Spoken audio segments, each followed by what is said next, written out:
Hello, I'm Stuart Wakefield, an author accelerator, certified book coach and writer. With 26 years in theatre, broadcast media and coaching under my belt, I know what makes stories work, and I love to share that with other writers because the world of storytelling, it's like the ocean. It's deep, it's mysterious, and it's a little bit scary to those who don't know how to navigate it. And with so much left to luck and timing, it's my mission to give great books the best chance of getting into readers' hands. In each episode, I'll share tips and plans of action that will help you write, edit, and publish your book. And if you're new to writing or consciously working to improve your craft, then this is the podcast for you.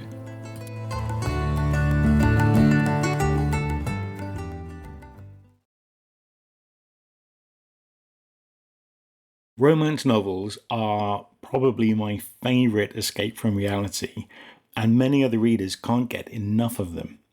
As a romance writer, it's imperative to make sure that the romance in your novel is believable and captivating. And the way to do this is by creating romantic tension between your main character and love interest. If you want to write a good romance novel, you must learn how to create that tension. Apart from realistic dynamic characters, romantic tension is a fundamental pillar of a romance novel. So, simply put, if you don't have romantic tension, you're not actually writing romance. So what is romantic tension? Well, it's not sexual tension because sexual tension is all about the here and now. It's about getting it on. It's the I want you right here, right now thoughts you get when you meet someone you're sexually attracted to. For the reader, it's will they or won't they get naked? Romantic tension is about the future. It's about getting it right this time. It's the do I want you in my future forever? For the reader, it's will they or won't they get into a relationship? And you'll make good on the promise that they will get into a relationship because you're writing romance. But there's tension in your characters not knowing whether things will work out. There are a few different ways to share romantic tension, and I'm going to share with you the elements that I think are important. Now, I think you should use, well, all of them ideally, and really weave them into a rich tapestry. But I'll go through them and perhaps use the ones that really resonate with you. So the first one is let them be wholehearted. That's H-O-L-E, there's a gap. Maybe they don't have a family of their own. Maybe they do, but it feels like there is something missing in their life, like kids. Maybe they want to get married, but they can't find the right person. Maybe they're dealing with some adult responsibilities, and life just isn't as fun as it used to be. How they wish they could have more. So their wholeheartedness will drive them towards their romantic goal, which gives you the push in the push and pull of tension. Let your characters talk about it. Tension breeds frustration, and frustrated people can be very vocal. Some will openly express their need for romance, whereas others will refer to their longing for a deep romantic relationship and not come right out with it, which leads us to don't let your characters talk about it. I find the most interesting thing about people, and therefore characters, is what they don't say. A character's internal conflict can prevent them from expressing their feelings, and that's a really powerful tool to use in a romance novel. So when you're writing from the main character's point of view, you can get that on the page without reams of word vomit. Just don't give us reams of inner monologue vomit, okay? So not talking about it is especially useful for those distant, brooding, arrogant love interest types, but you'll need to think through how to get it on the page in a way that the reader can understand. And an excellent way to do this is to juxtapose the way the distant, brooding, arrogant type says things and what they do while they're saying them, because actions speak louder than words, right? Let your characters do things differently. Okay, so they met each other and they're kind of interested, and that changes people.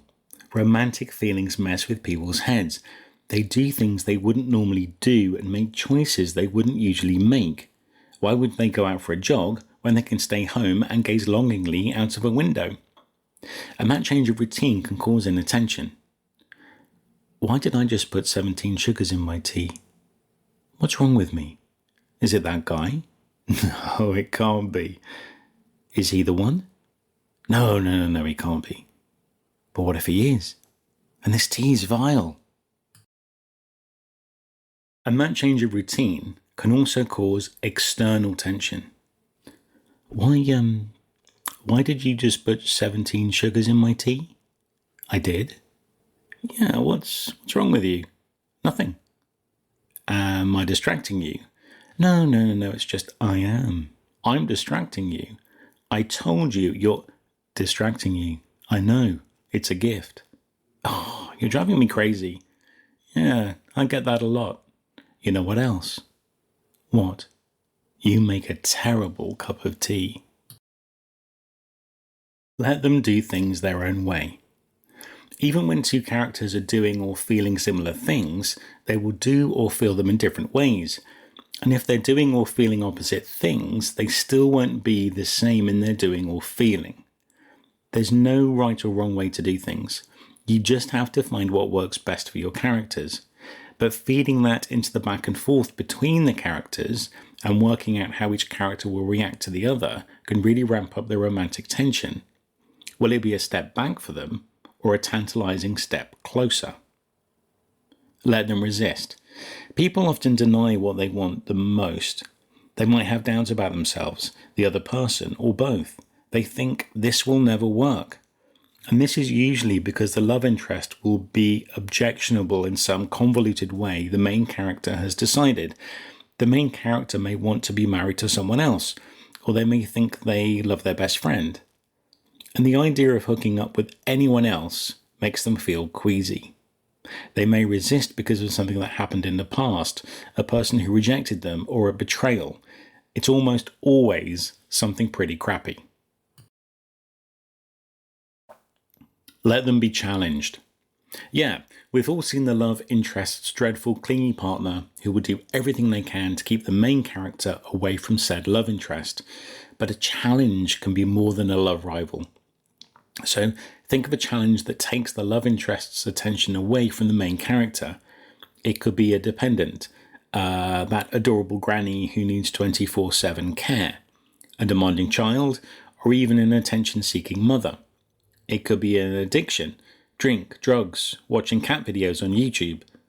It could be goals that take the love interest's time and energy, building their own gin distillery, growing premium weed, shooting the greatest cat video of all time. The very concept of the main character having to compete for the love interest's attention creates tension.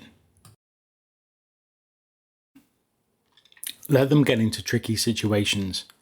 Putting characters into situations that cause direct conflict is a delicious way of ramping up romantic tension. Direct conflict could be anything from physical to intellectual, so battling enemies, opposing sports people, dueling chess players, scientists in a race to cure a global pandemic. And it can also include conflict with societal, religious, or other expectations, so frowned upon sexuality, a Catholic falling for a Protestant, cross-generational relationships, a guy with scissors for hands who falls for a delicate waif. Sworn enemies trapped in a snowbound cabin? Check.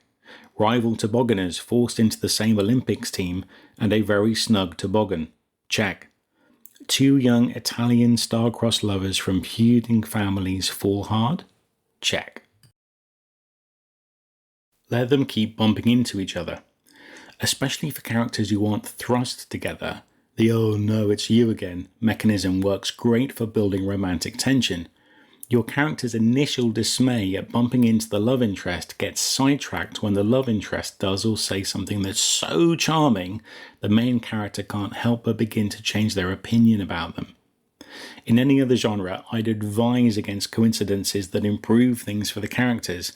Coincidences that make things worse are fine, but in romance, I'll give you as many tickets to Chance Encounter Central as you like. Just be tactful about it, okay? Let them find their common ground. A solid foundation for any relationship, romantic or otherwise, is common ground. Let's say you're writing a high school romance. Your main character is a relationship will distract me from my studies type. Your love interest is the party hard with all my wannabe friends type. So what do they both have in common? They're both holding a part of themselves back, and because of that, no one sees their true selves. Caught off guard, they might reveal that part of themselves to the other, then back off. But they recognize it in each other. They get curious. They want to test the water, so they come back for more. That ebb and flow really helps you create romantic tension.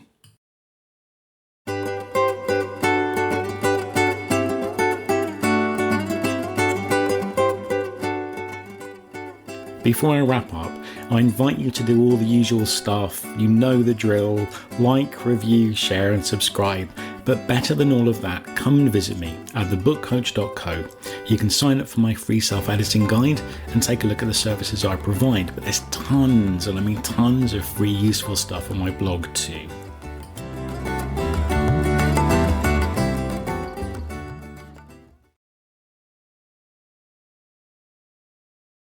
Okay, so that's it for the elements. Romantic tension is a critical and important element in any good romance novel. It provides the drive and suspense that keeps readers turning pages. And even if there are other elements that make your novel unique, the absence of romantic tension will cause it to fall flat. But the more romantic tension, the greater the payoff for your characters and readers. So give the reader romantic tension on every page. And finally, a shameless plug. If you'd like to discover the power of linking backstory to desires and forging connections that propel your characters through the plot, you should enroll in my online self-paced course, Emotional Echoes, The Art of Backstory. In it, you'll learn how to expertly unveil their pasts, how to layer emotions and experiences to create truly three-dimensional individuals. You'll gain access to a comprehensive curriculum, 23 engaging lessons, and oodles of practical exercises. And the link to that will be in the show notes. Anyway, in my next episode, I'll show you how to create sexual tension. So stay tuned.